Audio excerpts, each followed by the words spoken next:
Hi guys, welcome to Wings Academy's online classes.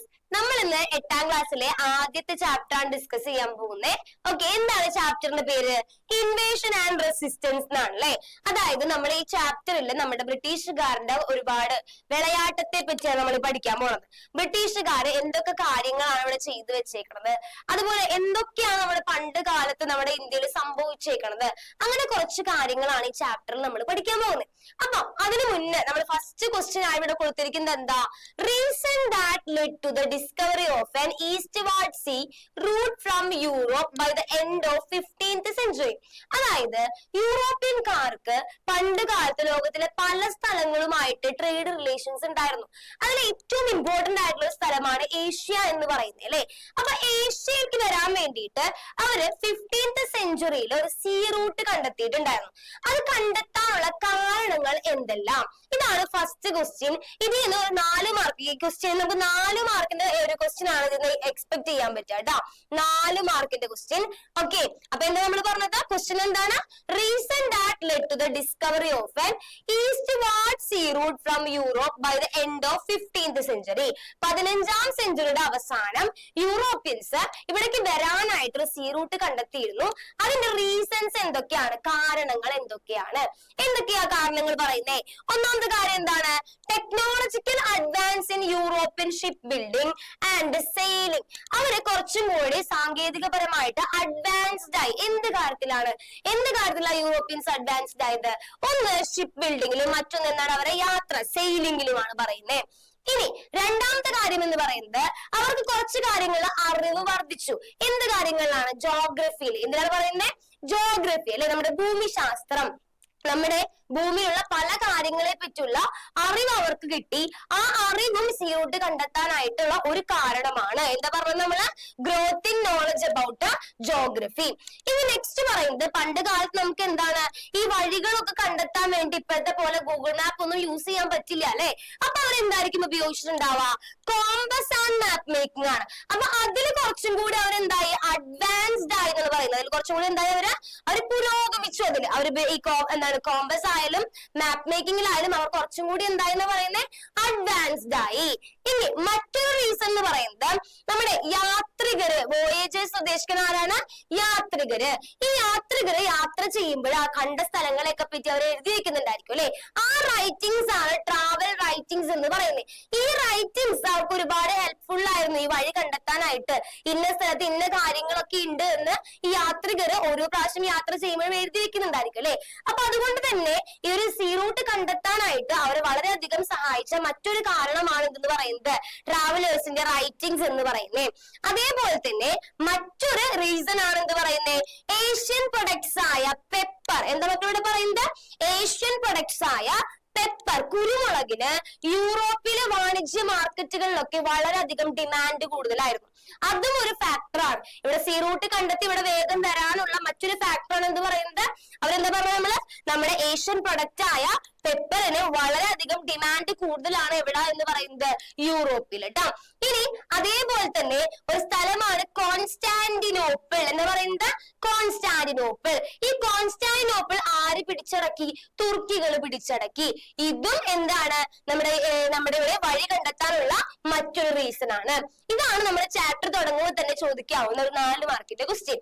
Okay, set ആണല്ലോ. ഇനി മറ്റൊരു ക്വസ്റ്റ്യനിലോട്ട് പോവുകയാണ്.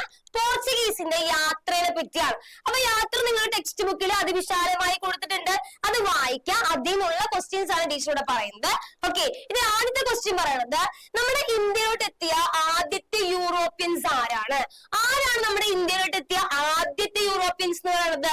ആരാ മക്കളെ?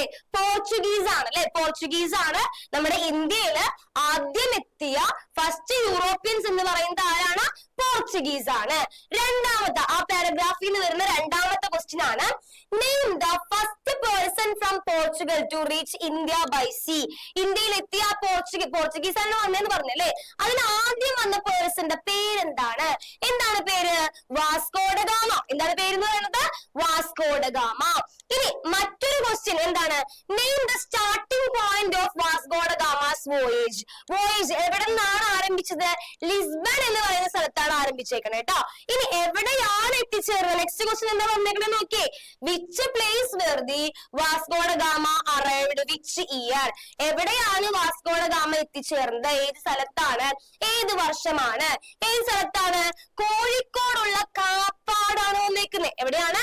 കോഴിക്കോടുള്ള കാപ്പാടാണ് വന്നേക്കുന്നത്. ഏത് വർഷമാണ്? 1498 വന്നേക്കുന്നത്. ഏത് വർഷമാണ്? 1498. ഓക്കെ. ഇനി മറ്റൊരു ക്വസ്റ്റ്യൻ പറയുന്നത് which led to the conflict between Zamorin and the Portuguese. അതായത് അദ്ദേഹം വന്നു കഴിഞ്ഞിട്ട് പോർച്ചുഗീസിൽ നിന്ന് ആരാ വന്നു? നമ്മുടെ വാസ്കോ ഡ ഗാമ വന്നല്ലേ. വാസ്കോ ഡ ഗാമ എവിടെ വന്നു? നമ്മുടെ കോഴിക്കോടുള്ള കാപ്പാട് വന്നല്ലേ. വന്നു കഴിഞ്ഞിട്ട് അവിടെയുള്ള ആളുകളായിട്ടൊരു കോൺഫ്ലിക്റ്റ് ഉണ്ടായിരുന്നു, ഒരു തർക്കം ഉണ്ടായിരുന്നു അവിടുത്തെ സാമോറിയനായിട്ട് അല്ലെ. അത് എന്തായിരുന്നു ആ തർക്കം? എന്തിനു വേണ്ടിയിട്ടുള്ള തർക്കമായിരുന്നു? Zamorin did not give the Portuguese a monopoly in trade. അതായത് ട്രേഡില് മൊണോപോളി വേണമെന്ന് പറഞ്ഞാണ് ആര് വന്നത്? നമ്മുടെ വാസ്കോ ഡ ഗാമ വന്നത് അല്ലെ. നമുക്ക് ഇവിടെ ട്രേഡില് നമുക്ക് മാത്രം മൊണോപോളി വേണം, അറബുകാരങ്ങ് തട്ടിക്കളഞ്ഞേക്ക് എന്ന് പറഞ്ഞാണ് ആര് വന്നേ? വാസ്കോ ഡ ഗാമ വന്നേ. പക്ഷെ അത് ആര് സമ്മതിച്ചില്ല? സാമൂഹിക സമ്മതിച്ചില്ല അല്ലെ. അപ്പൊ അതായിരുന്നു അവർ തമ്മിലുള്ള ആദ്യത്തെ കോൺഫ്ലിക്റ്റ് എന്ന് പറയുന്നേ. ഓക്കെ, നെക്സ്റ്റ് എന്താണ്? Okay, the profit generated in this journey encouraged the Portuguese to make similar commercial trip to India. Justify question ആണ് ട്ടോ. അതായത് അപ്പൊ നമ്മുടെ സാമോറിൻ സമ്മതിക്കാണ്ടിരുന്നപ്പോൾ ആള് മറ്റൊരു സ്ഥലത്തേക്ക് പോയി അല്ലെ. മറ്റൊരു സ്ഥലത്തേക്ക് പോയി കോലോത്തിരി രാജാവിൽ നിന്ന് സാങ്ഷൻ കിട്ടി. അവിടെ നിന്ന് കുറെ വസ്തുക്കളായിട്ടാണ് അദ്ദേഹം തിരിച്ച് എവിടെ പോയത്? വാസ്കോ ഡ ഗാമ നാട്ടിലേക്ക് പോയത്. അപ്പൊ ഇത്രയധികം പ്രോഫിറ്റ് ആൾക്ക് കിട്ടി. ആ ഒരു വസ്തുവിൽ നിന്ന് ഒരുപാട് പ്രോഫിറ്റ് കിട്ടിയപ്പോൾ ആൾക്ക് എന്താണ്? വീണ്ടും വീണ്ടും വരണം എന്നുള്ള തോന്നലായിരുന്നു അല്ലെ. അപ്പൊ ഇവിടെ ക്വസ്റ്റ്യൻ പറഞ്ഞേക്കണം നോക്കി. എന്താണ്? അദ്ദേഹം വന്ന ജേർണിയിൽ നിന്ന് അദ്ദേഹത്തിന് ഒരുപാട് പ്രോഫിറ്റ്, ലാഭം കിട്ടിയിട്ടുണ്ട്. ഈ ലാഭം കൊണ്ടാണ് അവർക്ക് വീണ്ടും വീണ്ടും ഇന്ത്യയിലേക്ക് വരാൻ തോന്നിയത് അല്ലെ. വാണിജ്യത്തിന് വീണ്ടും വീണ്ടും വരാൻ തോന്നിയത് അതുകൊണ്ടാണ്, ഇത്രയും ലാഭം കിട്ടിയത് കൊണ്ടാണ്. ഈ ഒരു സ്റ്റേറ്റ്മെന്റ് ജസ്റ്റിഫൈ ചെയ്യാനാണ് പറയുന്നത്. ഓക്കെ, അപ്പൊ എങ്ങനെയായിരിക്കും ആൻസർ വരുന്നത്? Vasco da Gama returned home with goods worth 60 times more than the cost of his journey. അതായത് അദ്ദേഹം ഇവിടെ വരാനായിട്ട് ഒരുപാട് പൈസ ചെലവാക്കിയിട്ടായിരിക്കും വാസ്കോ ഡ ഗാമ ഇവിടെ എത്തിയിട്ടുണ്ടാവുക അല്ലെ. പക്ഷേ ആ ചെലവിൽ നിന്ന് 60 times more ആൾക്ക് എന്ത് കിട്ടി? പ്രോഫിറ്റ് കിട്ടി. ചെറിയ പ്രോഫിറ്റ് അല്ല കിട്ടിയേക്കുന്നത്, 60 times ആണ് അല്ലെ. അദ്ദേഹത്തിന് ഉണ്ടായ ചെലവിൽ നിന്നും 60 times more ആണ് അദ്ദേഹത്തിന് എന്ത് കിട്ടിയേക്കണേ? ലാഭം കിട്ടിയേക്കണത് കേട്ടോ. ഇതുകൊണ്ടാണ് പോർച്ചുഗീസുകാര് വീണ്ടും ഇന്ത്യയിലോട്ട് എന്തിനു വരണത്? കൊമേഴ്ഷ്യൽ ട്രേഡിന് വേണ്ടിയിട്ട് ഇവിടെ വന്നുകൊണ്ടിരിക്കുന്നത്. വാണിജ്യ ആവശ്യങ്ങൾക്ക് വേണ്ടിയിട്ട് ഇത്രയധികം ലാഭം കിട്ടുന്നത് കൊണ്ടാണ് വീണ്ടും വീണ്ടും അവർ ഇവിടേക്ക് വന്നുകൊണ്ടിരിക്കുന്നത് കേട്ടോ. ഓക്കെ, ഇനി ആ ഒരു പാരഗ്രാഫിൽ നിന്നുള്ള മറ്റൊരു ക്വസ്റ്റ്യൻ ആണ് who were the naval chief of the Samorian. ഈ സമോറിയന്റെ നാവൽ ചീഫ് ആരായിരുന്നു? ഈ പേര് നോക്കി വെക്കണം. 1 mark ക്വസ്റ്റ്യൻസ് ആണ്. ആരാണെന്ന് പറയുന്നത്? കുഞ്ഞാലിമരക്കാറാണ്. അപ്പൊ ടീച്ചർ പറഞ്ഞത് ടെക്സ്റ്റ് ബുക്കിലെ ആദ്യത്തെ പേജിലുള്ള ഒരു വലിയൊരു പേജ് കാണും. അതിൽ ഒരുപാട് കണ്ടന്റ് ഉണ്ട്. ആ കണ്ടന്റിൽ നിന്ന് വരാവുന്ന ക്വസ്റ്റ്യൻസ് ആണ് ഇപ്പൊ നമ്മൾ ഡിസ്കസ് ചെയ്തിരിക്കുന്നത് കേട്ടോ. ഓക്കെ, ഇനി മറ്റൊരു കാര്യം, ഇനി നമ്മുടെ ഇവിടെ പോർച്ചുഗീസുകാർ വന്നു അല്ലെ, ഒരുപാട് കാര്യങ്ങൾ ചെയ്തിട്ടുണ്ട്. അതിൽ എന്തൊക്കെയാണ് അവര് വന്നതിന് ശേഷം എന്തൊക്കെ ഇമ്പാക്റ്റ് ആണ് നമ്മുടെ ഇന്ത്യയിൽ ഉണ്ടായിരിക്കുന്നത്? കുറച്ചൊക്കെ നല്ല കാര്യങ്ങൾ വന്നിട്ടുണ്ട്. അത് എന്തൊക്കെയാണെന്ന് പറഞ്ഞുതരാം കേട്ടോ. നോക്കിയേ, അതിൽ ഒന്നാമത്തെ കാര്യം പറയണത് കാഷ്യൂ ട്രീ. നമുക്ക് കുറച്ച് വാചകങ്ങൾ നമ്മൾ അവരുടെ കയ്യിൽ നിന്ന് കണ്ടു കൊടുത്തിട്ടുണ്ട്. ഏതൊക്കെയാ പറയുന്നത്? ഓക്കെ, കാഷ്യൂ ട്രീ, പപ്പായ, ഗുവ, അതുപോലെ പൈനാപ്പിൾ, ഇതൊക്കെ ഇൻട്രൊഡ്യൂസ് ചെയ്ത് പോർച്ചുഗീസുകാർ വന്നതിന്റെ ഫസ്റ്റ് ഇമ്പാക്ട് ആണ് ഏതൊക്കെയാണ് പറയുന്നത്? കാഷ്യൂ ട്രീ എന്ന് പറഞ്ഞ വാക്ക്, പപ്പായ, ഗുവ, പൈനാപ്പിൾ ഒക്കെ അവർ ഇൻട്രൊഡ്യൂസ് ചെയ്ത വാക്കുകളാണ്. മറ്റൊരു കാര്യം എന്ന് പറയുന്നത് അവർ യൂറോപ്യൻ ഫോർട്ട് ഇന്ത്യയിൽ എന്ത് ചെയ്യുന്ന പറയുന്നത്?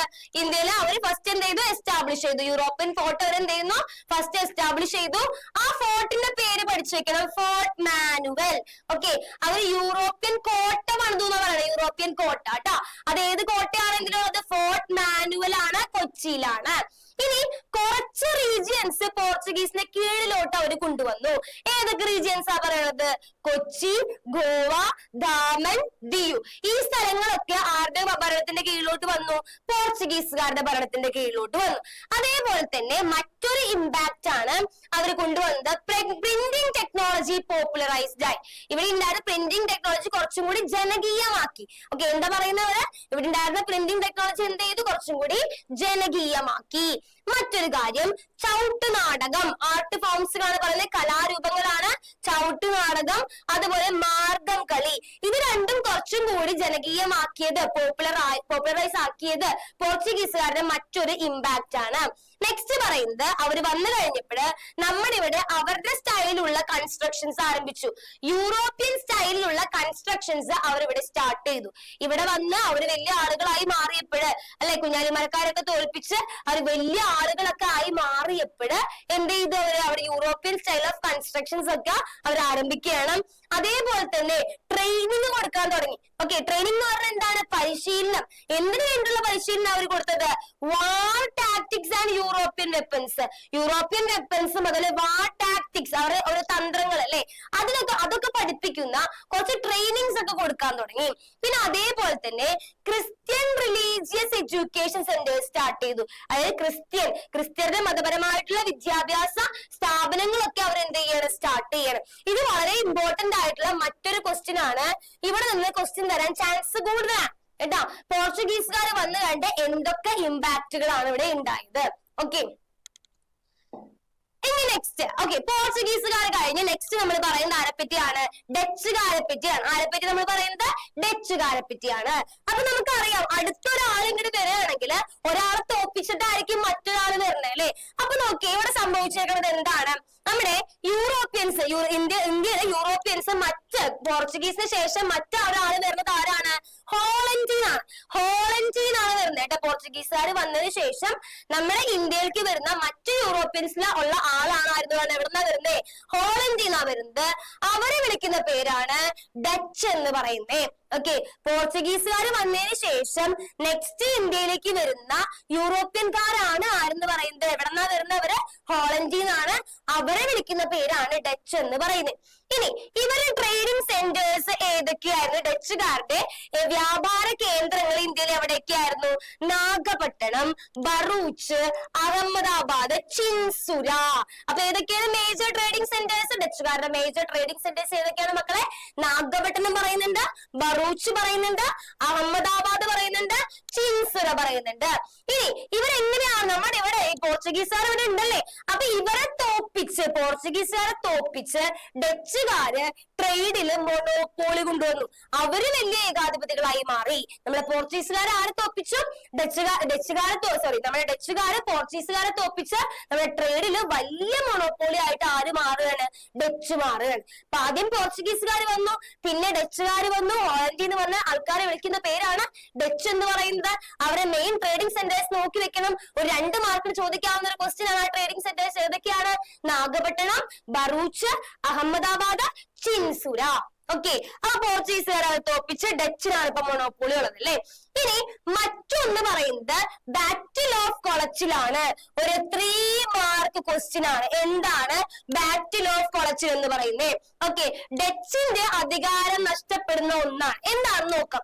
1741 ഈ ഡേറ്റ് നോക്കി വെക്കണം മക്കൾ. എന്താണ്? 1741 മാർത്താണ്ഡവർമ്മയായിരുന്നു ട്രാവൻകൂർ ഭരിച്ചിരുന്നത്. 1741 ആരാ ഭരിച്ചിരുന്നത്? നമ്മുടെ ട്രാവൻകൂർ മാർത്താണ്ഡവർമ്മയായിരുന്നു ഭരിച്ചിരുന്നത്. ഈ മാർത്താണ്ഡവർമ്മ നമ്മുടെ കന്യാകുമാരിക്ക് അടുത്തുള്ള കൊളച്ചിൽ എന്ന് പറഞ്ഞ സ്ഥലത്ത് വെച്ചിട്ട് ഡച്ചുകാരുമായിട്ട് ക്ലാഷ് ആയി, ഏറ്റുമുട്ടി. 1741 ട്രാവൻകൂർ ഭരിച്ചിരുന്ന ആളാണ് മാർത്താണ്ഡവർമ്മ. അദ്ദേഹം കന്യാകുമാരിക്ക് അടുത്തുള്ള കൊളച്ചിൽ വെച്ചിട്ട് ആരുമായിട്ട് ക്ലാഷ് ആയി വേണം? നമ്മൾ ആരുമായിട്ടൊരു യുദ്ധം വരെയാണ്? ഡച്ചുകാരുമായിട്ടൊരു യുദ്ധത്തിലോട്ട് പോവുകയാണ് അല്ലെ. ഈ യുദ്ധത്തില്, ഈ വാറില് ആര് തോറ്റു? ഡച്ചുകാർ തോറ്റ്. അവരുടെ എന്താണ് സുപ്രമസി, അവരുടെ അധികാരം നഷ്ടമാവുകയാണ്. ഇതിനെ വിളിക്കുന്ന പേരാണ് ബാറ്റിൽ ഓഫ് കൊളച്ചിൽ എന്ന് പറയുന്നത്. വളരെ ഇമ്പോർട്ടന്റ് ആണ്, വളരെ വളരെ ഇമ്പോർട്ടന്റ് ആണ്. നിർബന്ധമായും എക്സാമിന് പഠിച്ചു പോകേണ്ട ടോപ്പിക്കാണ്. 1741 മാർത്താണ്ഡവർമ്മ ആരുമായിട്ടാണ്, ട്രാവൻകൂറിലെ നമ്മുടെ നേതാവായ മാർത്താണ്ഡവർമ്മ എന്ത് ചെയ്തു? കൊളച്ചിൽ അല്ലെ, കന്യാകുമാരിക്ക് അടുത്തുള്ള കൊളച്ചിലിൽ വെച്ചിട്ട് ആരുമായിട്ട് ഏറ്റുമുട്ടുന്നത്? ഡച്ചുകാരുമായിട്ട് ഏറ്റുമുട്ടി. ആർക്ക് അവിടെ അധികാരം നഷ്ടമായി എന്നാ പറയുന്നത്? ആർക്കാ അധികാരം നഷ്ടമായത്? നമ്മുടെ ഡച്ചുകാർക്ക് അവിടെ അധികാരം നഷ്ടമായി. ഇതാണ് ആദ്യത്തെ ബാറ്റില്. യൂറോപ്യൻ പവറിന് ഇന്ത്യൻ റൂളർക്ക് മുന്നില്, ഒരു ഇന്ത്യൻ റൂളർക്ക് മുമ്പില് ഒരു യൂറോപ്യൻ എന്താ പറയാ, യൂറോപ്യൻ പവർ തോറ്റുപോകുന്ന ആദ്യത്തെ യുദ്ധം എന്ന് പറയുന്നത് ബാറ്റിൽ ഓഫ് കൊളച്ചിലാണ്. ഓക്കെ, ശ്രദ്ധിക്കുക. എന്താണ് നമ്മൾ പറഞ്ഞത്? ഇന്ത്യൻ റൂളറിന് മുന്നിൽ യൂറോപ്യന്റെ ശക്തി തോറ്റുപോകുന്ന ആദ്യത്തെ ബാറ്റിൽ, ആദ്യത്തെ യുദ്ധം എന്ന് പറയുന്നത് ഏതാണ്? ബാറ്റിൽ ഓഫ് കൊളച്ചിലാണ്. ഓക്കെ, ഓക്കെ, മനസ്സിലായല്ലോ? ബാറ്റിൽ ഓഫ് കൊളച്ചിൽ എന്താണെന്ന് മനസ്സിലായല്ലോ? ഇനി മറ്റൊരു ഇമ്പോർട്ടന്റ് ടോപ്പിക് ആണ്. ക്വസ്റ്റ്യൻ എന്താന്ന് നോക്കാം. The great contribution of the relation with the Dutch is the work of Hortus Malabaricus justify. അതായത് ഡച്ചുകാരുമായിട്ടുള്ള ബന്ധത്തില് നമുക്ക് കിട്ടിയ ഏറ്റവും വലിയൊരു കോൺട്രിബ്യൂഷൻ ആണ് ഹോർത്തൂസ് മലബാറിക്കസ് എന്ന് പറയുന്നത്. അത് ജസ്റ്റിഫൈ ചെയ്യാനാണ് പറയുന്നത്, അത് ന്യായീകരിക്കാൻ. അപ്പൊ എന്താണ് ഹോർത്തൂസ് മലബാറിക്കസ് എന്ന് പറയുന്നത്? അല്ലെ, ഹോർത്തൂസ് മലബാറിക്കസ് എന്ന് പറഞ്ഞാല് 742, ഓക്കെ, 742 മെഡിക്കൽ പ്ലാന്റ്സിനെ പറ്റി, അതായത് 742 മെഡിക്കൽ പ്ലാന്റ്സ്, ഔഷധ സസ്യങ്ങളെ കുറിച്ച് പറയുന്ന ബുക്കാണ്, അതിനെ കുറിച്ചുള്ള അറിവ് നൽകുന്ന ബുക്കാണ് ഹോർത്തൂസ് മലബാറിക്കസ് എന്ന് പറയുന്നത്. 742 ഔഷധ സസ്യങ്ങളെ കുറിച്ചുള്ള അറിവ് പകരുന്ന അല്ലെങ്കിൽ അറിവ് നൽകുന്ന ബുക്കാണ് എന്തെന്ന് പറയുന്നത്? ഹോർത്തൂസ് മലബാറിക്കസ് എന്ന് പറയുന്നത്. അപ്പൊ ഈ ബുക്ക് എന്താണ്? ബുക്ക് ഉണ്ടാക്കാനായിട്ട് മെയിൻ ആയിട്ട് നിന്ന ഡച്ച് ഗവർണർ ആണ് ആരെന്ന് പറയുന്നത്? ഹെൻറിക് വാൻ റീഡ് എന്ന് പറയുന്നത്. ഓക്കെ, അപ്പൊ ഈ ഒരു ബുക്ക് കമ്പൈൽ ചെയ്യാനായിട്ട് നിന്ന മെയിൻ ഡച്ച് ഗവർണർ ആണ് ആരെന്ന് പറയുന്നത്? ഹെൻറിക് വാൻ റീഡ് എന്ന് പറയുന്നത്.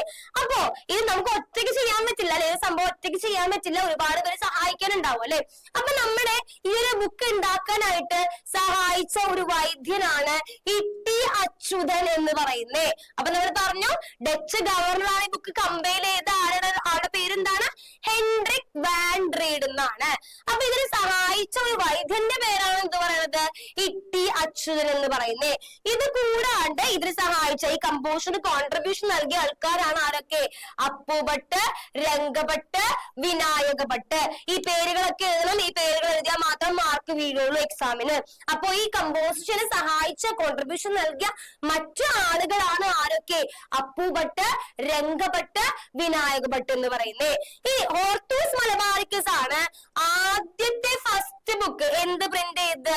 മലയാളം വേർഡ് ആദ്യമായിട്ട് പ്രിന്റ് ചെയ്ത ബുക്ക് എന്ന് പറയുന്ന ഹോർത്തൂസ് മലബാറിക്കസ് ആണ്. ഓക്കെ, മലയാളം വേർഡ് ആദ്യമായിട്ട് നമുക്ക് കാണാൻ പറ്റുന്നത് ഏത് ബുക്കിലാണെന്ന് പറയുന്നത്? ഹോർത്തൂസ് മലബാറിക്കസ് ആണ്. ഈ ബുക്ക് നമ്മൾ മലയാളത്തിലോട്ടും ഇംഗ്ലീഷിലോട്ടും ഒക്കെ ട്രാൻസ്ലേറ്റ് ചെയ്തിട്ടുണ്ട്. ട്രാൻസ്ലേറ്റ് ചെയ്ത വ്യക്തിയാണ് ഡോക്ടർ KS മണിലാൽ. ആരാണ് ട്രാൻസ്ലേറ്റ് ചെയ്തത്? ഡോക്ടർ KS മണിലാൽ ആണ് ഇത് ട്രാൻസ്ലേറ്റ് ചെയ്തത്. അപ്പൊ നമ്മൾ എന്താ പറഞ്ഞത്? ഹോർത്തൂസ് മലബാറിക്കസ് എന്ന് പറഞ്ഞാല് 742 മെഡിക്കൽ പ്ലാന്റ്സിനെ കുറിച്ച് ഇൻഫോർമേഷൻ നൽകുന്ന ഒരു ബുക്കാണ് ഹോർത്തൂസ് മലബാറിക്കസ് എന്ന് പറയുന്നത്. ഇത് കമ്പൈൽ ചെയ്ത ഡച്ച് ഗവർണറിന്റെ പേരാണ് ഹെൻറിക് വാൻ റീഡ് എന്ന് പറയുന്നത്. ഇനി ഇതിന് സഹായിച്ച വൈദ്യന്റെ പേരാണ് എന്ത്? ഇട്ടി അച്യുതൻ എന്ന് പറയുന്നേ. ഇനി നോക്കിയേ, ഇത് നമുക്ക് കോൺട്രിബ്യൂഷൻ നൽകിയ കുറച്ച് ആൾക്കാരുടെ പേരുകൾ പറയുന്നുണ്ട്. ആരൊക്കെയാ? അപ്പുഭട്ട്, രംഗഭട്ട്, പിന്നാരാ? വിനായക ഭട്ട്. ഇനി ഹോർത്തൂസ് മലബാറിക്കസ് ആണ് ആദ്യമായിട്ട് മലയാളം വേർഡ് പ്രിന്റ് ചെയ്ത, അല്ലെങ്കിൽ കുറച്ച് മലയാളം വേർഡ് കാണാൻ സാധിക്കുന്ന ആദ്യത്തെ ബുക്ക് എന്ന് പറയുന്നത് ഹോർത്തൂസ് മലബാറിക്കസ് ആണ്. മുഴുവൻ മലയാളത്തിലാണെന്നല്ല പറയുന്നത് കേട്ടാ, കുറച്ച് മലയാളം വേർഡ്സുകൾ നമുക്ക് ഇവിടെ കാണാൻ ഈ ബുക്കിൽ കാണാൻ പറ്റും. ആദ്യമായിട്ടാണ് പ്രിന്റ് ചെയ്തേക്കുന്നത് ഈ ഒരു ബുക്കിലാണ്. ഇത് മലയാളത്തിലോട്ടും ഇംഗ്ലീഷിലോട്ടും ട്രാൻസ്ലേറ്റ് ചെയ്തിട്ടുണ്ട്. ആരാ ട്രാൻസ്ലേറ്റ് ചെയ്തത്? നമ്മുടെ ഡോക്ടർ KS മണിലാലാണ്. ക്ലിയർ ആണല്ലോ? അപ്പൊ നമ്മള് അടുത്ത ടോപ്പിക്കിലോട്ട് പോവാണ്. കൊളച്ചിൽ വാർ ഒക്കെ പോലെ മറ്റൊരു ഇമ്പോർട്ടന്റ് ആയിട്ടുള്ള ടോപ്പിക് ആണ് കർണാട്ടിക് വാർ എന്ന് പറയുന്നത്. കർണാട്ടിക് വാർ അല്ലെ. ഇപ്പൊ പോർച്ചുഗീസുകാരെ തോപ്പിച്ച് ആര് വന്നു? ഡച്ചുകാർ വന്നു. അപ്പൊ ഡച്ചുകാർ ട്രേഡിൽ നിൽക്കാന്ന് പറഞ്ഞല്ലേ. അതിനുശേഷം പിന്നെ വരുന്ന ആൾക്കാരാണ് ഫ്രഞ്ചുകാരും അതുപോലെ ഇംഗ്ലീഷുകാരും ബ്രിട്ടീഷുകാരും ഒക്കെ അല്ലെ. അപ്പൊ നോക്കിയേ, അവർ തമ്മിലൊരു യുദ്ധമായിട്ടുണ്ടായിരിക്കും. ഈ ബ്രിട്ടീഷുകാരും ഫ്രഞ്ചുകാരും ഇതിന് ശേഷം വന്നു കഴിഞ്ഞാല് അവർ തമ്മിൽ യുദ്ധമാവും. ഞങ്ങൾക്ക് ഇവിടെ ട്രേഡിൽ മോണോപോളി വേണം. അവർ രണ്ടുപേരും ഒക്കെ ഏകദേശം ഒരേ ടൈമിലാണ് വന്നത് അല്ലേ. അപ്പൊ അവർ തമ്മിൽ എന്ത് ചെയ്യും? അവർക്കൊരു യുദ്ധമാവും. അപ്പൊ അവർ തമ്മിലുള്ള ബ്രിട്ടീഷുകാരും ഫ്രഞ്ചുകാരും തമ്മിലുള്ള യുദ്ധത്തെ വിളിക്കുന്ന പേരാണ് കർണാട്ടിക് വാർ. അപ്പൊ ആരൊക്കെ തമ്മിലുള്ള യുദ്ധമാണ് മക്കളെ? ഒരു കീട്ടം പോലെ എഴുതി വെക്ക. ബ്രിട്ടീഷുകാർ വേഴ്സസ് ആരാണ്? ഫ്രഞ്ചുകാര്.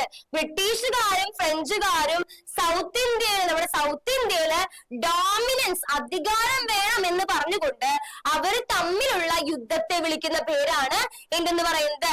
കർണാട്ടിക് വാർ എന്ന് പറയുന്നത്. അപ്പൊ ഈ യുദ്ധത്തിൽ ആരായിരിക്കും മക്കളെ ജയിച്ചിട്ടുണ്ടാവുക? ഭയങ്കര അതിശക്തമായിട്ടുള്ള ഭയങ്കര പവർ കാണിക്കുന്ന യുദ്ധമായിരുന്നു. ഈ യുദ്ധത്തിൽ ജയിച്ചത് ബ്രിട്ടീഷുകാരാണ്. ബ്രിട്ടീഷുകാരാണ്. അപ്പൊ ബ്രിട്ടീഷുകാരെ ജയിച്ചപ്പോൾ നമ്മുടെ ഫ്രഞ്ചുകാർക്ക് കുറച്ച് സ്ഥലത്തോട്ട് അവരുടെ ഡോമിനൻസ് ചുരുങ്ങിപ്പോയി. അവരുടെ അധികാരം കുറച്ച് സ്ഥലത്തോട്ട് മാത്രമായി മാറിപ്പോയി. ആ സ്ഥലം വന്നിട്ട് ഏതൊക്കെയാണ്? പോണ്ടിച്ചേരി ഉണ്ട്, യാനമുണ്ട്, കരൈകളുണ്ട്, മാഹിയുണ്ട്. ഓക്കെ, അപ്പൊ നമ്മുടെ എന്താ പറഞ്ഞത്? നമ്മുടെ കർണാട്ടിക് വാർസ് എന്ന് പറഞ്ഞാൽ ആരൊക്കെ തമ്മിലുള്ള യുദ്ധമാണ്? ബ്രിട്ടീഷുകാരും ഫ്രഞ്ചുകാരും തമ്മിലുള്ള യുദ്ധമാണ്. എന്തിനു വേണ്ടിയിട്ടുള്ള യുദ്ധമാണ്?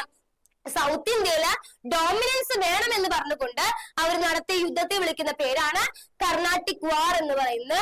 ഇതിൽ ആര് ജയിച്ചു? ബ്രിട്ടീഷുകാർ ജയിച്ചു. ഇതിന്റെ ഭാഗമായിട്ട് ആർക്ക് ഡോമിനൻസ് പോയി എന്ന് പറയുന്നത്? ഫ്രഞ്ചുകാർക്ക് ഡോമിനൻസ് പോയി. അത് ഡോമിനൻസ് എവിടേക്ക് ചുരുങ്ങി എന്ന് പറയുന്നത്? പോണ്ടിച്ചേരി, യാനം, കരൈകൾ, മാഹി എന്നീ സ്ഥലങ്ങളിലോട്ട് ചുരുങ്ങി. ഓക്കെ, ഇങ്ങനെ ഒരു ടേബിൾ ചിലപ്പോ നമ്മൾക്ക് എക്സാമിന് വന്നേക്കാം. ഒരു 4 മാർക്കിന്റെ ഒക്കെ ക്വസ്റ്റ്യൻ ആയിട്ട് ഇങ്ങനെ ഒരു ടേബിൾ വന്നേക്കാം. നോക്കേ, ഇങ്ങനെയാണ് question. Frame A table on the major centres under the control of Portuguese, Dutch, French. ഒരു ടേബിൾ ഉണ്ടാക്കാൻ പറയാണ്. ഏതൊക്കെ സ്ഥലങ്ങളുടെ കീഴിൽ വരുന്നത്? പോർച്ചുഗീസുകാരുടെ കീഴിൽ വരുന്ന സ്ഥലങ്ങളും ഡച്ചുകാരുടെ കീഴിൽ വരുന്ന സ്ഥലങ്ങളും ഫ്രഞ്ചുകാരുടെ കീഴിൽ വരുന്ന സ്ഥലങ്ങളൊക്കെ വെച്ചുകൊണ്ടുള്ള ഒരു ടേബിൾ ഉണ്ടാക്കാനാ പറഞ്ഞേക്കണേ അല്ലെ. അപ്പൊ നോക്കി, ഏതൊക്കെയാണ് പോർച്ചുഗീസുകാരുടെ കീഴിൽ വരുന്ന സ്ഥലങ്ങൾ? ഏതൊക്കെയാണ്? കൊച്ചി, ഗോവ, ദാമൻ, ദിയു. ഏതൊക്കെയാണ് പോർച്ചുഗീസുകാരുടെ കീഴിൽ വരുന്ന സ്ഥലങ്ങൾ? ഏതൊക്കെയാണ്? കൊച്ചി വരുന്നുണ്ട്, ഗോവ വരുന്നുണ്ട്, ദാമൻ വരുന്നുണ്ട്, ദിയു വരുന്നുണ്ട്. ഇനി മറ്റൊന്ന് ഡച്ചുകാരുടെ കീഴിൽ വരുന്ന ഏതൊക്കെയാണ്? നാഗപട്ടിനം ഉണ്ട്, ചിൻസുണ്ട്, അഹമ്മദാബാദ് ഉണ്ട്, ബറൂച്ച് ഉണ്ട്. അപ്പൊ ഡച്ചുകാരുടെ കീഴിൽ വരുന്ന മക്കളെ ഏതൊക്കെയാണ്? നാഗപട്ടിനം ഉണ്ട്, ചിൻസുറയുണ്ട്, അഹമ്മദാബാദ് ഉണ്ട്, ബറൂച്ച് ഉണ്ട്. ഇനി ഫ്രഞ്ചുകാരുടെ കീഴിൽ വരുന്ന നമ്മൾ ഇപ്പൊ പഠിച്ചോളല്ലേ ഏതൊക്കെയാണ് അവരുടെ കീഴിൽ വരുന്ന ഡോമിനൻസ് അല്ലെങ്കിൽ അവരുടെ അധികാരം വരുന്ന ഏതൊക്കെ സ്ഥലങ്ങളിലാ? പോണ്ടിച്ചേരി, കരൈകൾ, യാനം, മാഹയാണ്. ഓക്കെ, ക്ലിയർ ആണല്ലോ? ഓക്കെ, അപ്പൊ നമ്മള് അടുത്ത വളരെ ഇമ്പോർട്ടന്റ് ആയിട്ടുള്ള ക്വസ്റ്റ്യനിലോട്ട് പോവുകയാണ്. അപ്പൊ ഇനി ബ്രിട്ടീഷുകാരുടെ വിളയാട്ടമാണ് നമ്മുടെ ഇവിടെ അല്ലെ. അപ്പൊ അവർ ഒരുപാട് കാര്യങ്ങൾ ചെയ്തു വെച്ചിട്ടുണ്ട്. അതിൽ ഒന്നാമത്തെയാണ് ബാറ്റിൽ ഓഫ് പ്ലാസി എന്ന് പറയുന്നത്. പ്ലാസി യുദ്ധം. ഓക്കെ, വളരെ ഇമ്പോർട്ടന്റ് ആണ് കേട്ടോ. പ്ലാസി യുദ്ധം, അതായത് ബ്രിട്ടീഷിന് പൊളിറ്റിക്കൽ ഡോമിനൻസ് വേണം, രാഷ്ട്രീയ അധികാരം. എവിടെ? ഇന്ത്യയില്. നമ്മുടെ ഇന്ത്യയില് ബ്രിട്ടീഷുകാർക്ക് രാഷ്ട്രീയ അധികാരം വേണം. അതിനു വേണ്ടിയിട്ടുള്ള ഒരു യുദ്ധമാണ് ബാറ്റിൽ ഓഫ് പ്ലാസി 1757. അതായത് ബംഗാളിലെ രാജാവ്, നവാബ് എന്ന് പറഞ്ഞ രാജാവാണ് ആരെന്ന് പറയുന്നത്? സിറാജുദ്ദൗള എന്ന് പറയുന്നത്. ഈ സിറാജുദ്ദൗളയുടെ ഈസ്റ്റ് ഇന്ത്യ കമ്പനിയുടെ ഫോഴ്സ് ആ സമയത്ത് കൊണ്ടുപോയിരുന്ന ആള് റോബർട്ട് ക്ലൈവ് ആണ്. അദ്ദേഹം തോപ്പിക്കുക, ഡിഫീറ്റ് ചെയ്യാണ്. അത് നമ്മൾ എന്താ പറഞ്ഞത്? ബാറ്റിൽ ഓഫ് പ്ലാസി എന്ന് പറഞ്ഞ ബ്രിട്ടീഷുകാർക്ക് എന്ത് ഡോമിനൻസ് വേണമെന്ന് പറഞ്ഞത്? രാഷ്ട്രീയപരമായിട്ടുള്ള അധികാരം വേണം. അതിന് വേണ്ടിയിട്ടുള്ള യുദ്ധമാണ് ബാറ്റിൽ ഓഫ് പ്ലാസി അല്ലെങ്കിൽ 1757 പ്ലാസി യുദ്ധം എന്ന് പറയുന്നത് കേട്ടാ. ഇതില് നമ്മുടെ ബംഗാളിലെ നവാബായിരുന്ന സിറാജുദ്ദൗളയെ ഈസ്റ്റ് ഇന്ത്യ കമ്പനി അങ്ങ് തോപ്പിക്കുകയാണ്. ആ സമയത്ത് ഈസ്റ്റ് ഇന്ത്യ കമ്പനി നയിച്ചിരുന്ന റോബർട്ട് ക്ലൈവ് ആണ്. അദ്ദേഹം അങ്ങ് തോപ്പിക്കുകയാണ്. ഇതിന് ശേഷം തോപ്പിച്ചതിന് ശേഷം conquest of Bengal helped the British to bring other parts of the India under their control. ഈ തോൽപ്പിക്കുന്നതിന്റെ ഭാഗമായി, തോൽപ്പിച്ചത് കൊണ്ട് തന്നെ ഈ സ്ഥലം ആരുടെ കീഴിലായി? ബംഗാൾ ആരുടെ കീഴിലായി? നമ്മുടെ ബ്രിട്ടീഷുകാരുടെ കീഴിലായി അല്ലെ. അതായത് ബംഗാൾ പിടിച്ചടക്കിയത് കൊണ്ട് ബാക്കിയുള്ള സ്ഥലങ്ങൾ കൂടി പിടിച്ചടക്കാൻ ആരെ സഹായിച്ചു? ബ്രിട്ടീഷുകാരെ ബാക്കിയുള്ള സ്ഥലങ്ങൾ സുഖമായിട്ട് പിടിച്ചടക്കാനായിട്ട് സഹായിക്കുകയാണ്. അപ്പൊ അതിനു വേണ്ടിയിട്ട് അവർ ഓരോ സ്ഥലങ്ങളിലും ലാൻഡ് ടാക്സ് കൊണ്ടുവന്നു. ഓരോ സ്ഥലങ്ങളിലും എന്ത് കൊണ്ടുവന്നു പറയുന്നത്? ലാൻഡ് ടാക്സ് കൊണ്ടുവന്നു. ഓക്കെ, ഈ ലാൻഡ് ടാക്സ് ഓരോ അഗ്രികൾച്ചർ സ്ഥലങ്ങളിലും ഈ ലാൻഡ് ടാക്സ് പിരിച്ചിട്ട് ആ കിട്ടിയ പൈസ അവർ എന്ത് ചെയ്യും? അവരുടെ മിലിറ്ററി പവർ വികസിപ്പിക്കാൻ വേണ്ടി അവർ ഉപയോഗിക്കാം. എന്നിട്ട് അവർ എന്ത് ചെയ്യും? ബാക്കിയുള്ള സ്ഥലങ്ങളെല്ലാം ഇങ്ങനെ പിടിച്ചടക്കിക്കൊണ്ടിരിക്കുകയാണ്. ഓക്കെ, അതാണ് നമ്മുടെ ബാറ്റിൽ ഓഫ് പ്ലാസി എന്ന് പറയുന്നത്. അതുപോലെ വരുന്ന മറ്റൊരു ബാറ്റിലാണ് ബാറ്റിൽ ഓഫ് ബക്സർ എന്ന് പറയുന്നത്. എന്താണ്? ബാറ്റിൽ ഓഫ് ബക്സർ എന്ന് പറയും. ഓക്കെ, ബാറ്റിൽ ഓഫ് ബക്സർ വന്നിട്ട് എന്താണ്? 1764 ഈ ബാറ്റിൽ ഓഫ് ബക്സർ എന്ന് പറഞ്ഞാല് ടാക്സ് കളക്ട് ചെയ്യാനുള്ള അധികാരം കമ്പനിക്ക് കിട്ടുകയാണ്. ടാക്സ് എന്ന് പറഞ്ഞാൽ എന്താ? നികുതി അല്ലെ? നികുതി കളക്ട് ചെയ്യാനുള്ള അധികാരം കിട്ടുകയാണ്. ഏതൊക്കെ സ്ഥലങ്ങളിൽ നിന്നാണ് ഈ അധികാരം വരുന്നത്? ഏതൊക്കെ പ്രൊവിൻസിൽ നിന്നാണ്? ബീഹാർ, ബംഗാള്, ഒഡീഷ. അപ്പൊ ഈ ബാറ്റിൽ ഓഫ് ബക്സർ പ്രകാരം കമ്പനിക്ക് അവകാശം കിട്ടി. എന്ത് അവകാശം കിട്ടി? ടാക്സ് കളക്ട് ചെയ്യാനുള്ള അവകാശം കിട്ടി. എവിടത്തെ ടാക്സ് കളക്ട് ചെയ്യാനുള്ള അധികാരമാണ് കിട്ടിയത്? നമ്മുടെ ബീഹാർ, ബംഗാള്, ഒറീസ. ഓക്കെ, ഇനി ഇത് കാരണം ഈസ്റ്റ് ഇന്ത്യ കമ്പനിയുടെ അഡ്മിനിസ്ട്രേഷൻ കുറച്ചും കൂടി എന്താവാണ്? സ്ട്രോങ് ആയിക്കൊണ്ടിരിക്കുകയാണ്. കാരണം ഇവർക്ക് ഈ സ്ഥലത്തൊക്കെ ടാക്സ് കളക്ട് ചെയ്യാൻ പറ്റുകയാണ് അല്ലെ? അപ്പൊ അവരുടെ അധികാരം കുറച്ചും കൂടി സ്ട്രോങ് ആയിക്കൊണ്ടിരിക്കുകയാണ്. ബ്രിട്ടീഷ് അതുപോലെ തന്നെ അവരെ തോൽപ്പിക്കാൻ വന്ന കുറച്ച് റൂളേഴ്സ് ഉണ്ടായിരുന്നു. കമ്പൈൻഡ് ഫോഴ്സ് ആയിരുന്നു. കുറച്ച് ആളുകൾ ഒരുമിച്ച് വന്നിട്ട് തോൽപ്പിക്കാൻ നോക്കിയിരുന്നു കേട്ടോ. അത് ആരൊക്കെയായിരുന്നു പറയുന്നത്? മുഗൾ റൂളറായ ഷാ ആലം, നവാബ് ഓഫ് ഔദ്, ഷുജുദ്ദൗള, നവാബ് ഓഫ് ബംഗാള്, അതുപോലെ മിർ ഖാസിം, ഇവരൊക്കെ വന്ന് ഒരുമിച്ച് ബ്രിട്ടീഷുകാരെ തോൽപ്പിക്കാൻ നോക്കിയെങ്കിലും പക്ഷെ ബ്രിട്ടീഷുകാർ തോറ്റോ? ഇല്ല. അവരെന്ത് ചെയ്തു? ഇവരെ വന്ന ആൾക്കാരെല്ലാം അങ്ങ് ഡിഫീറ്റ് ചെയ്ത് കളഞ്ഞു. ഓക്കെ, ബാറ്റിൽ ഓഫ് ബക്സർ എന്ന് പറഞ്ഞ ഒന്നുമില്ല. ഈ ബാറ്റിൽ ഓഫ് ബക്സർ പ്രകാരം ബ്രിട്ടീഷുകാർ കുറച്ച് അധികാരം കിട്ടി. ടാക്സ് കളക്ട് ചെയ്യാനുള്ള അധികാരമാണ് കിട്ടിയത്. എവിടെയാണ് ടാക്സ് കളക്ട് ചെയ്യാനുള്ള അധികാരം കിട്ടിയത്? ബീഹാർ, ബംഗാള്, ഒറീസ. ഇത് പ്രകാരം നമ്മുടെ എന്ത് ചെയ്യണം? ബ്രിട്ടീഷുകാർ കുറച്ചും കൂടി സ്ട്രോങ് ആവുകയാണ്. ഓക്കെ, ഇനി മറ്റൊരു വാറിനെ പറ്റിയാണ് പറയുന്നത്. ആംഗ്ലോ മൈസൂർ വാറിനെ പറ്റിയാണ്. ആംഗ്ലോ മൈസൂർ വാർ അതായത് പ്രിൻസിലി സ്റ്റേറ്റുകൾ, നാട്ടുരാജ്യങ്ങൾ പിടിച്ചടക്കുന്ന കാര്യങ്ങളാണ് ഇവിടെ പറയുന്നത്. അത് ഓരോരോ വാറാണ്. അതിൽ ഒന്നാമത്തെയാണ് ആംഗ്ലോ മൈസൂർ വാർ, രണ്ടാമത്തെയാണ് ആംഗ്ലോ മറാത്ത വാർ, അതുപോലെയുള്ളതാണ് ആംഗ്ലോ സിഖ് വാർ എന്ന് പറയുന്നത്. അതിൽ ആംഗ്ലോ മൈസൂർ വാർ എന്ന് പറയുന്ന പേരിൽ തന്നെ ഉണ്ട്. ആരുമായിട്ടുള്ള യുദ്ധമായിരിക്കും? മൈസൂറുകാരുമായിട്ടുള്ള യുദ്ധമാണ്. ഓക്കെ, ആരുമായിട്ടുള്ള യുദ്ധമാണ്? മൈസൂറുകാരുമായിട്ടുള്ള യുദ്ധമാണ്. അതായത് fought between the southern princely state of Mysore and English East India Company. English east India കമ്പനിയും മൈസൂറുകാരുമായിട്ടുള്ള യുദ്ധത്തെ വിളിക്കുന്ന പേരാണ് ആംഗ്ലോ മൈസൂർ വാർ എന്ന് പറയുന്നത്. ഈ സമയത്ത് മൈസൂർ ആർമി കൊണ്ടുപോയിരുന്ന ഹൈദർ അലിയാണ്. അദ്ദേഹമാണ് എന്തെന്ന് പറയുന്നത്? മൈസൂറിന്റെ റൂളർ എന്ന് പറയുന്നത്. ഹൈദർ അലി ആയിരുന്നു ആ സമയത്ത് നമ്മുടെ മൈസൂറിന്റെ റൂളർ എന്ന് പറയുന്ന ആരായിരുന്നു? ഹൈദർ അലി ആയിരുന്നു. അദ്ദേഹത്തിന്റെ മകനായിരുന്നു ആരെന്ന് പറയുന്നത്? ടിപ്പു സുൽത്താൻ എന്ന് പറയുന്നത്. ഓക്കെ, ദ കമ്പനി ആർമിയും മൈസൂർ സുൽത്താനും തമ്മിൽ 4 തവണ എന്താണ്? യുദ്ധത്തിന് പോയിട്ടുണ്ട്. ഈ കമ്പനി ആർമിയും ഈ കമ്പനി ആർമിയും അതുപോലെ തന്നെ മൈസൂർ സുൽത്താനും തമ്മിൽ ഏകദേശം 4 തവണയോളം യുദ്ധം പോയിട്ടുണ്ട്. ഓക്കെ, ഹൈദർ അലി മരിച്ചതിന് ശേഷം 1782 ഹൈദർ അലി മരിച്ചതിന് ശേഷം നമ്മുടെ ഈ മൈസൂർ ഫോഴ്സ് അതായത് മൈസൂർ സേനയുടെ പിന്നെ തലവനായിട്ട് വന്ന ആരായിരിക്കും?